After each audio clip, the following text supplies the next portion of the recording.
अच्छा, तो we are discussing micro के इम्पोर्टेंट क्वेश्चंस। इतना तो आपको पता ही होगा इस पॉइंट तक कि micro is section B of your paper. और सेक्शन बी में आपके पास दो क्वेश्चंस होंगे, question two and question three. तो question two part A and B, question three part A and B, तो दोनों में से कोई एक आपको करना होगा। फिर आपका सेक्शन सी होता है, दैट इज मैक्रो। और सेक्शन ए तो क्वेश्चन वन है जो कि डेटा रिस्पॉन्स है। अच्छा, माइक्रो की अगर हम बात करते हैं स्पेसिफिकली जो है, माइक्रो में सबसे पहले देखो नई चीज क्या ऐड हुई है। नई चीज जो माइक्रो में इस पॉइंट पे ऐड हुई है ना, वो इनकम इनइक्वालिटी हुई है। ठीक है। अब इनकम इनइक्वालिटी का क्वेश्चन जो है वो मार्च 23 के पेपर में आ चुका है। एक पार्ट ए में था, वो मैं आपको दिखा भी दूंगा कौन सा था। तो इनकम इनइक्वालिटी की अगर हम बात करते हैं तो चांसेस आर कि इनकम इनइक्वालिटी आ सकता है, और एक 12 मार्क्स का क्वेश्चन इसका बड़ा आसानी से आ सकता है पॉलिसीज के ऊपर, क्योंकि इस साल इवैल्यूएशन की इंपॉर्टेंस काफी बढ़ गई है पेपर में। तो इनकम इनइक्वालिटी के ऊपर जो है वो क्वेश्चन बड़ी आसानी से आ सकता है। ठीक है, तो पहली चीज, इलास्टिसिटी जो है वो बहुत ज्यादा एक्सपेक्टेड है इस साल। एंड स्पेसिफिकली अगर मैं बात करूं तो पीईटी, वाईडी एंड एक्सईडी। ठीक है। पीईएस के चांसेस कम है, पीईएस के चांसेस कम है, बट अगेन मेक श्योर के थोड़ा रिवाइज कर लो। पर ज्यादा चांसेस इनके हैं, तो मैं इनको हाईलाइट कर रहा हूँ जो हाई प्रायोरिटी है। ठीक है। प्राइस कंट्रोल की अगर मैं बात करता हूँ तो प्राइस कंट्रोल में there is minimum price and there is maximum price. सही है। मिनिमम प्राइस के अगेन थोड़े चांसेस कम है, पर मैक्सिमम प्राइस के ज्यादा है। अच्छा, चांसेस कम मैं क्यों बोल रहा हूँ, क्योंकि स्पेसिमेन और मार्च 23 को देखते हुए और पिछले अटेम्प्ट को देखते हुए मैं बोल रहा हूँ। बट अगेन हो सकता है कि पार्ट ए में टेस्ट हो जाए, क्योंकि इस साल इवैल्यूएशन 8 मार्क के क्वेश्चन में भी आ गई है ना, तो चांसेस हैं कि पॉलिसीज के टॉपिक जो कि पार्ट ए में नहीं आते थे इतने, वो टेस्ट हो सकते हैं। स्कोप बढ़ गया उसके बाद।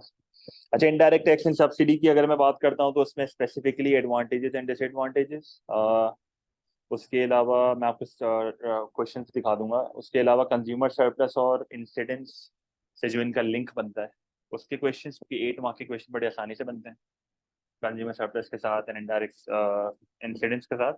अच्छा, मार्केट फेलियर की अगर मैं बात करता हूँ ना, तो मार्केट फेलियर में स्पेसिफिकली दो सेगमेंट्स में डिवाइडेड है ये, कॉजेज एंड पॉलिसीज, अगर आपको याद हो। तो ये कॉजेज एंड पॉलिसीज एक चीज है, एंड टाइप्स ऑफ गुड एक चीज है। ठीक है। तो टाइप्स ऑफ गुड में आपको पब्लिक, प्राइवेट, मेरिट, डिमेरिट, ये सब पता होने चाहिए। कॉजेस मेरिट डिमेरिट होते हैं, pub non provision of public good. सही है, ये सारी चीजें आपको पता होनी चाहिए। पॉलिसीज इस साल बहुत एक्सपेक्टेड है, तो मार्केट फेलियर की पॉलिसीज आपको अच्छे से आनी चाहिए। Indirect tax and subsidy, direct provision, इन अपना एडवर्टीजमेंट, मैक्सिमम मिनिमम भी इसी में कवर हो जाएगा। तो सारी चीजें इसी में कवर हो रही हैं बेसिकली अगर हम देखें तो पॉलिसीज की। तो अगर मैं बिल्कुल समराइज करूँ ना इस चीज को, तो इलास्टिसिटी के बहुत चांसेस हैं। सही है, इलास्टिसिटी, इनकम इनइक्वालिटी के चांसेस अच्छे खासे हैं, एंड मार्केट फेलियर के चांसेस अच्छे खासे हैं। अब वो मिक्स होकर आ सकता है विद इनडायरेक्ट एंड सब्सिडी, क्योंकि सारी चीजें मार्केट फेलियर में ही आ रही है। ठीक है। जहां तक बात है बेसिक इकोनॉमिक्स की, बेसिक इकोनॉमिक्स के बगैर तो पेपर ही नहीं बनता था, क्योंकि अब ये नया पैटर्न है। तो ज्यादा से ज्यादा अगर बेसिक इकोनॉमिक्स से क्वेश्चन आ भी सकता है ना, तो मेरे हिसाब से तो इकोनॉमिक सिस्टम्स पे आ सकता है, और एलोकेशन ऑफ रिसोर्सेज पे, या वो मार्केट इकोनॉमिक सिस्टम को लिंक कर देगा मार्केट फेलियर से। अलग से आई गेस क्वेश्चन ना दे वो। बट अगेन बेसिक इकोनॉमिक्स एक ऐसा टॉपिक है जो कि बहुत अनएक्सपेक्टेड होता है, जब हम नहीं सोच रहे होते उसी टाइम पे ही आता है। पर मेरे हिसाब से इस साल इतना इंपॉर्टेंट नहीं होना चाहिए। अगर आएगा भी तो किसी के साथ मिक्स होके आएगा, या तो एलोकेशन ऑफ रिसोर्सेज के साथ मिक्स होके आएगा, या तो मार्केट फेलियर के साथ मिक्स होके आएगा, क्योंकि वही बात है, सारी चीजें मार्केट फेलियर से लिंक हो रही हैं अगेन। ठीक है। इलास्टिसिटी की यूजफुलनेस भी इसी में ही है, सारी चीजें इसी में ही, तो मैं क्वेश्चंस दिखा रहा हूँ। ठीक है, तो सारी चीजें आई गेस मैंने डिस्कस कर ली यहाँ पे। अगर मैं आपको क्वेश्चंस देखो, पॉइंट ये नहीं होता टॉपिक्स का, पॉइंट ये होता है सिमिलर क्वेश्चंस, अगर कोई ना कोई एक ना एक भी लग जाए तो हमारा काम हो जाएगा ऑब्वियसली। ठीक है, तो मैं बहुत मल्टीपल क्वेश्चंस आपको दिखा रहा हूँ यहाँ पे। ठीक है, मैंने काफी क्वेश्चंस यहाँ निकाले हैं, ऑब्वियसली स्किम थ्रू करने हैं बस, ज्यादा मैं लंबी नहीं करूंगा यहाँ पे। इलास्टिसिटी का देखो एक क्वेश्चन ये है, पीडी एंड रेवेन्यू का, देखो 8 मार्क का क्वेश्चन। ठीक है, इसमें वही आपको बताना है इलास्टिक एंड इलास्टिक। अच्छा, ये क्वेश्चन चेंज किए मैं नए पैटर्न में। ठीक है, मैंने खुद चेंज किए नए पैटर्न पे, जब मैं क्लासेस लेता था तो मैंने ये चेंज किए थे नए पैटर्न पे, आपको याद होगा। तो पुराने पैटर्न को नए पैटर्न में मैंने कन्वर्ट किया ताकि वैल्यूएशन वाला एलिमेंट उसमें आ सके, तो मैंने खुद जबरदस्ती उसको घुसाया था। ठीक है, तो मैं आपको एक एक करके दिखा रहा हूँ अगर आपको याद हो क्वेश्चन। ये स्पेसिफिकली एक स्पेसिमेन का क्वेश्चन था जिसको मैंने पीईडी में चेंज कर दिया था, जो पीईएस का क्वेश्चन था स्पेसिमेन में, अगर आपको याद हो। तो इसमें फैक्टर्स वाला ये क्वेश्चन है बेसिक, पर ऐसा बेसिक क्वेश्चन मेरे साथ ना है। ठीक है, उसके अलावा अगेन पीईडी एंड रेवेन्यू का क्वेश्चन, ठीक है, अगेन पीईडी एंड रेवेन्यू का क्वेश्चन, ठीक है। तो एक और ये क्वेश्चन है, फिर उसके अलावा वाईडी का एक क्वेश्चन है 8 मार्क्स का, तो वो भी मैंने डाल दिया है, ठीक है। फिर उसके अलावा 12 मार्कर, ये एक अच्छा सवाल है वाईडी एंड पीईडी का, तो कंपैरिजन करना है, तो दोनों को इंट्रोडक्शन दिया, डिफाइन करा, एम बताया और प्रोड्यूसर रेलेवेंस बतानी है बेसिकली फॉर एन एंटरप्रेन्योर। तो पीईडी के रेलेवेंस रेवेन्यू के अकॉर्डिंगली होती है, फिर पीईडी का डिसएडवांटेज, वाईडी के रेलेवेंस बूम रिसेशन वाली कहानी थोड़ी बता दी, इनकम्स बढ़ेंगी तो नॉर्मल गुड, गिरेंगी तो इंफीरियर गुड वगैरह वगैरह। नो डायग्राम इन वाईडी, पीईडी में डायग्राम अगर बनाओगे भी तो इलास्टिक एंड इलास्टिक का बना देना, जिसमें इलास्टिक में प्राइस आप फॉल करके दिखाओगे, इलास्टिक में प्राइस बढ़ा के दिखाओगे, एंड प्राइस एंड रेवेन्यू का एक बेसिक ग्राफ बनेगा जिसमें आप क्रॉस मार के दिखा दोगे कि इलास्टिक में there is a negative relationship between price and revenue, inelastic में there is a positive relationship. फिर इवैल्यूएशन में दोनों को आपने कंपेयर करना होता है कि PED is more useful than YD, for example, because prices are in control while incomes are not in control. PED helps in dynamic decision making, independent decision making, while YD helps in reactive decision making, क्योंकि obviously जब तक income change नहीं होगी you won't react, ठीक है। फिर YD की मजीद बुराई करके उसको साइड पे कर देना। इसी तरीके से एक YD का बिल्कुल इंडिविजुअल क्वेश्चन है कि अगर सिर्फ YD आता है तो किस तरीके से होगा, तो ये भी एक मैंने क्वेश्चन डाल दिया, इसकी वैल्यूएशन भी मैंने डाल दी है, ठीक है। फिर जो है PED का एक इंडिविजुअल क्वेश्चन भी यहाँ पे मैंने डाल दिया, इसकी भी मैंने वैल्यूएशन डाल दी है। इसके अलावा मैंने XCD का 8 मार्कर खुद से मैंने बनाया था, तो वो भी मैंने डाल दिया, जो इस तरीके के आ सकते हैं पेपर में विद इवैल्यूएशन, मैंने सब डाल दिया है। फिर आपका यहाँ पर एक और XCD का क्वेश्चन है, वो भी मैंने विद इवैल्यूएशन यहाँ पर डाल दिया है।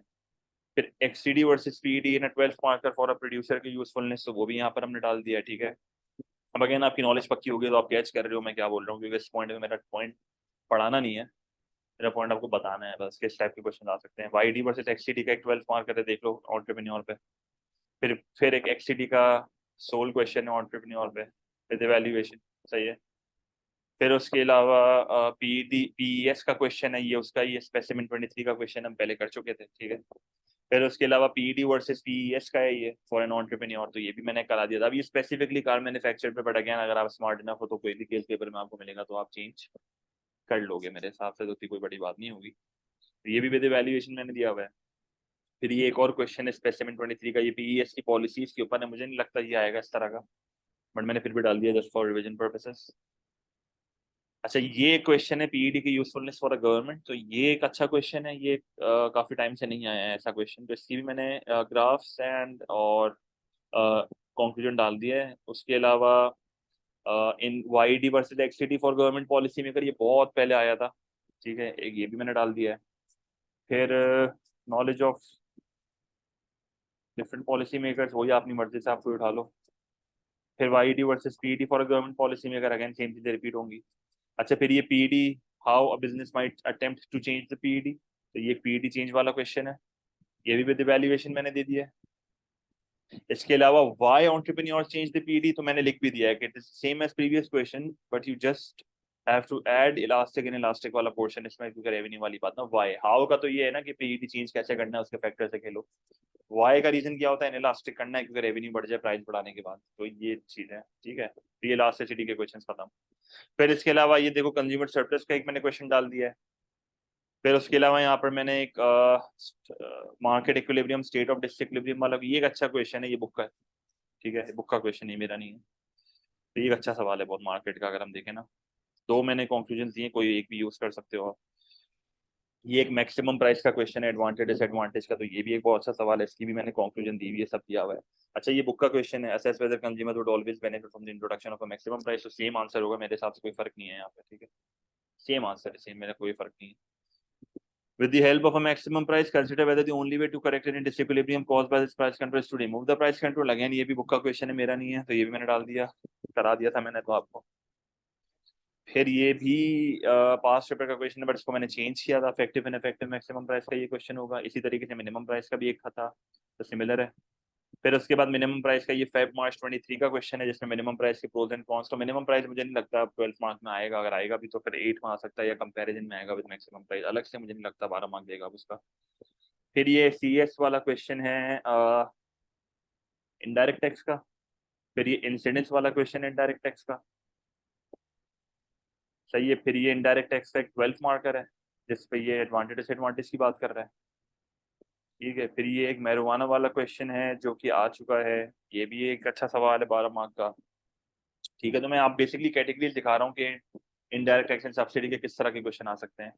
फिर ये एक क्वेश्चन है देखो कि इनडायरेक्ट टैक्स कंज्यूमर को अफेक्ट करेगा, गवर्नमेंट को करेगा, प्रोड्यूसर को करेगा, तो ओवरऑल बेनिफिशियल इफेक्ट। ये one of the hardest questions बोला जाता है, इनडायरेक्ट टैक्स का बच्चों से नहीं होता, मेरा एक्सपीरियंस तो ये कहता है।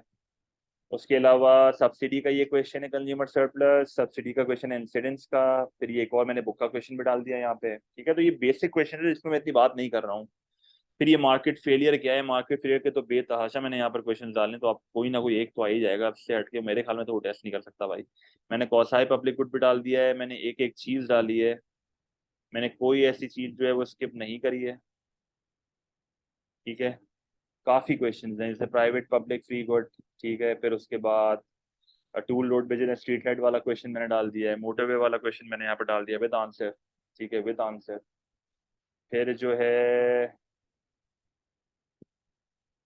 ये एक और क्वेश्चन है, ये बुक का है। ये तो बहुत मल्टीपल सिनेरियोज हैं यहाँ पे। 8 8 के फ्री 12 के हैं सारे। अब ये पॉलिसीज वाले मार्केट पीरियड की सारी कंपैरिजन वाली पॉलिसीज विद वैल्यूएशन मैंने हर चीज यहाँ पर डाली हुई है। देखो ये सब्सिडी का, प्योर सब्सिडी का क्वेश्चन है। ठीक है, तो ये कुछ ऐसे क्वेश्चंस हैं जो कि काफी टाइम से आ रहे हैं, ये स्पेसिफिकली हमारे वेरिएंट की नहीं है, पर ये सिमिलर हो के आ ही रहे हैं। अगर आप ये सारे क्वेश्चन एक बार स्किम थ्रू करोगे ना, आपको ऐसा लगेगा ये सारे सेम क्वेश्चन है। पॉइंट यही है, एक पॉपुलर टॉपिक होता है उसको वो बार बार टेस्ट करता है, आदत यही एग्जामिनर की। तो मार्केट फेलियर एक पॉपुलर टॉपिक रहा है पिछले टाइम का। ठीक है, तो रादर देन टॉपिक्स पे रिलाई करना, क्वेश्चंस देखो तो ज्यादा बेहतर है। कोई एक क्वेश्चन आ जाए, वैरायटी ऑफ क्वेश्चंस देखने की करो। क्वेश्चन कैच करना होता है ऑन द डे। टॉपिक आता होगा पर क्वेश्चन कैच नहीं कर पाओगे, कोई फायदा नहीं है। ऑब्वियसली ये सब उसी केस में हो सकता है जब आपने पढ़ा है पूरा साल, आपका कंटेंट अच्छा है, वरना तो आखिरी टाइम पे तो नसीब ही चलते हैं। फिर अगर कोई सवाल आपका देखा हुआ आ गया तो आ गया। ठीक है, फिर ये क्वेश्चन है, अगेन ये देखो बुक के मैंने सारे क्वेश्चन यहाँ पर डाल दिए मल्टीपल। अब ये स्टूडेंट टू स्टूडेंट डिपेंड करता है आप कौन से करते हो कौन से नहीं करता। ये इस पे मैं हाई प्रायोरिटी क्वेश्चन बता दूं अगर, तो जो मुझे लगते हैं रेलेवेंट हमारे जैसे जो सिमिलर, जैसे जो जो फिक्स, क्योंकि कुछ क्वेश्चन अजीब भी होते हैं बुक के, सही आप सारे नहीं देख सकते। एक ये क्वेश्चन हो सकता है, ये मैंने मार्क करा है। अ, नए पैटर्न वाले ज्यादा मैं कर रहा हूँ।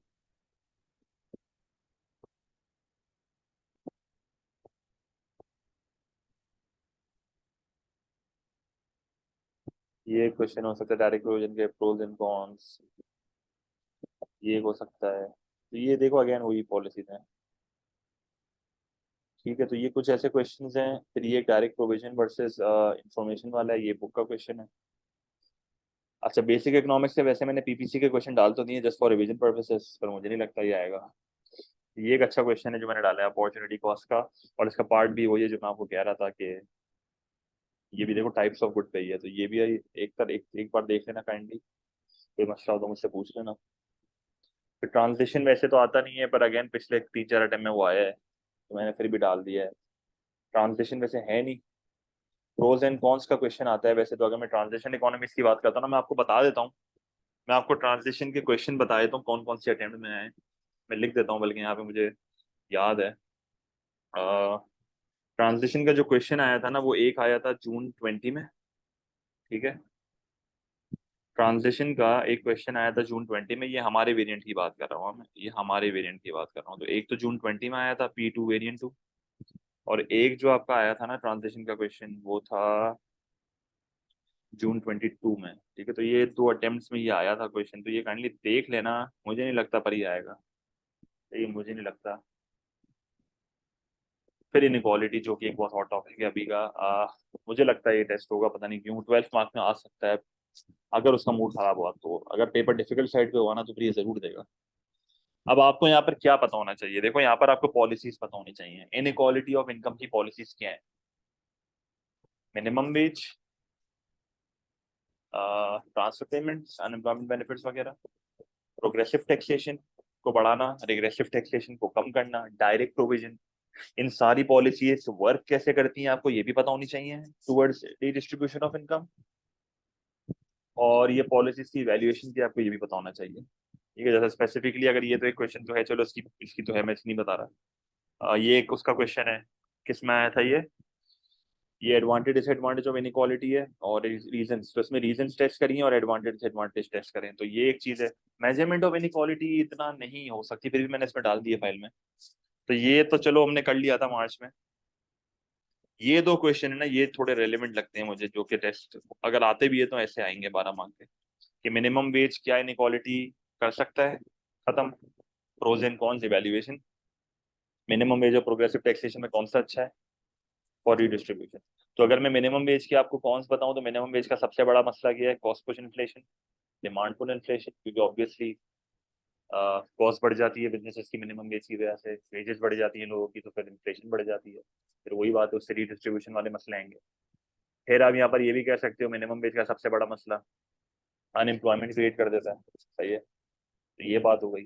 फिर प्रोग्रेसिव टैक्सेशन का मसला क्या होता है, प्रोग्रेसिव टैक्सेशन का मसला ये होता है कि आप अमीरों से ज्यादा पैसा ले तो लेते हो, पर डिसइंसेंटिव क्रिएट होता है, डीमोटिवेशन क्रिएट होती है, टैक्स इवेजन शुरू हो जाता है। आप रिग्रेसिव टैक्सेशन को कम करोगे पुअर की मदद करने के लिए, तो फिर यहाँ पर जो है वो गवर्नमेंट का टैक्स रेवेन्यू कम हो जाएगा, क्योंकि इनडायरेक्ट टैक्स एक बहुत बड़ा पोर्शन होता है, इनडायरेक्ट टैक्स होता है ना रिग्रेसिव नॉर्मली, तो गरीबों से बर्डन तो कम हो जाएगा, पर गवर्नमेंट का फिस्कल डेफिसिट हो सकता है। तो ये सारी चीजें देखो कुछ हैं जो कि आपको पता होनी चाहिए। ओवरऑल अगर मैं जनरल इवैल्यूएशन बताऊं ना इनइक्वालिटी के क्वेश्चंस की, तो जनरल इवैल्यूएशन बहुत स्ट्रेट फॉरवर्ड है, कि पहली बात गवर्नमेंट के पास फाइनेंस कितना है, इनइक्वालिटी है कितनी, क्या ये एक प्रायोरिटी ऑब्जेक्टिव है, क्या ये प्रायोरिटी ऑब्जेक्टिव है, क्योंकि redistribution of income one of the least priority objectives होता है फॉर अ गवर्नमेंट, क्या अदर इश्यूज इकोनॉमी में एग्जिस्ट करते हैं, क्या गवर्नमेंट जो पॉलिसीज लगा रही है उस पर क्या प्रॉपर पुलिसिंग हो रही है। आपने मिनिमम वेज लगा दी, पर अगर आप उसको प्रॉपरली लुक आफ्टर ही नहीं कर रहे, कोई चेक एंड बैलेंस ही नहीं, तो फिर फायदा ही नहीं है ऐसी मिनिमम वेज का। जैसे पाकिस्तान में भी मिनिमम वेज है, पर वो नाम की है, वो फॉलो नहीं होती मेजोरिटी जगहों पे। तो अगर आप मिनिमम वेज लगा रहे हो तो फिर उसकी प्रॉपर पुलिसिंग होनी चाहिए, ठीक है, वरना फिर फायदा नहीं है। सही, इंसेंटिव्स पे ज्यादा इफेक्ट तो नहीं आ रहा, गवर्नमेंट के पास फाइनेंस इतना कम ज्यादा तो नहीं हो रहा, तो ये सारी चीजें, लेवल ऑफ इनइक्वालिटी की है ये चीज, ठीक है। तो ये कुछ बातें मैंने यहाँ पर इसको नोट्स के तौर पे यहाँ पर डाल तो दिया है। एक ये क्वेश्चन आया था पहले, तो यहाँ पर मैंने ये क्वेश्चन डाल तो दिया, पर ये पुराने पैटर्न पे 8 मार्क के ऑब्वियसली, ठीक है, फिर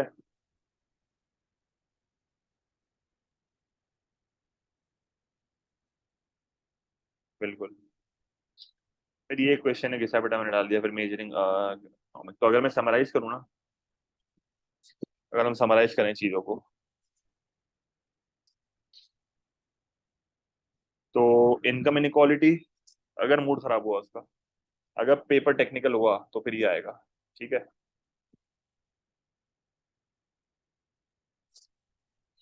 डेटा रिस्पॉन्स भी इसके ऊपर बन सकती है आराम से, अगर देखा जाए ना, अगर उसको माइक्रो से देनी हुई ना, बड़ी आसानी से वो डेटा रिस्पॉन्स बना सकता है इस पर, सही है।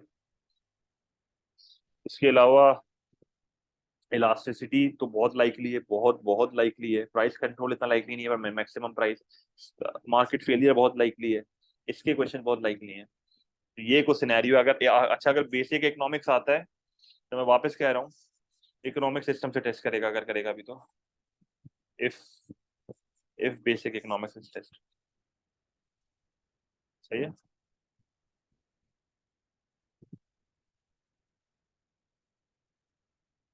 तो काइंडली मेक श्योर कि ये क्वेश्चंस खाली देख लो, क्योंकि माइक्रो एक इजी पोर्शन है एज कम्पेयर टू मैक्रो, क्योंकि मैक्रो की डेटा रिस्पॉन्स भी आनी है, लाइकली तो यही है। खैर देखते हैं, मैक्रो की हमने ऑलरेडी डिस्कस कर ली है, तो ये माइक्रो के कुछ क्वेश्चंस हैं, ठीक है। तो काइंडली ये देख लीजिएगा question, again it is not a guest paper, कुछ भी नहीं है, ये खाली एक रिविजन टाइप है, जिसमें आए कोई एक क्वेश्चन अगर लग गया हमारा इस फाइल से, तो ये हमारा टाइम सक्सेसफुल होगा, वरना तो सिमिलर भी अगर आ गया एटलीस्ट तो हमारा काम हो जाएगा, ठीक है।